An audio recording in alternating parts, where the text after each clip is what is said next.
You just click a component that you want to style, and then basically there's some styles that you can apply, but it's visually saying color. I'm gonna put this color here. I want to change the border, and then you just go set the border. But you have to understand that there is a layout, and this layout just has a bunch of components, a bunch of elements, an image, a paragraph, a form, a button. And then we have some styles, and those styles are things like you would expect, like the size of this thing. I want to put a margin around this element. I want to add a color to this element.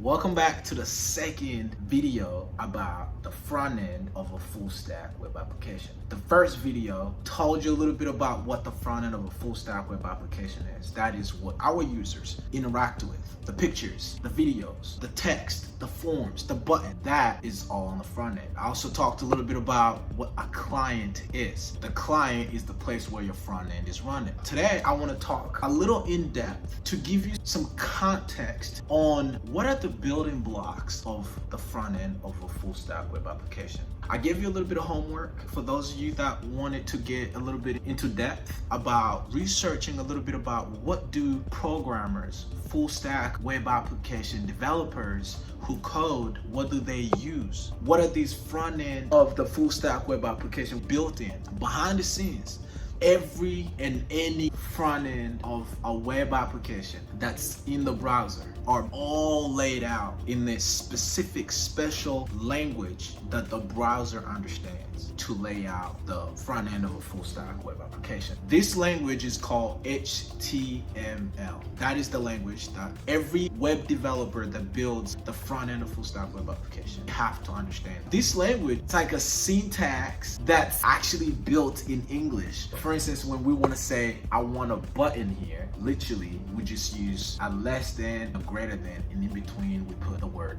button. And that is basically telling the browser, I want you to show a button. Those less than and greater than, when we put the button in there, we call it a tag. When we want to show a paragraph, we basically use less than P greater than, and that's a P tag for paragraph. So HTML is just a bunch of tags. And if you want a really great resource, there's this great resource called w3schools.com. If you want to impress your friends, open any web page that you want in the browser. Right click anywhere on that page, and at the bottom you will see this little thing called inspect, and you will see what I'm talking about. You will see a bunch of tags. You will see for image, we use less than img, abbreviation of image, less than img, greater than, and we close it. That's when we're saying we want to show an image. That is HTML. Now, if you use just HTML, your page will look like trash. It's just the layout. It's just like when you're building a house. Imagine you just have walls, you have a foundation, but nothing else. You have no paint, you have nothing that looks beautiful. So to style these layouts, we use something called CSS. Again, if you go to w3schools.com, you will see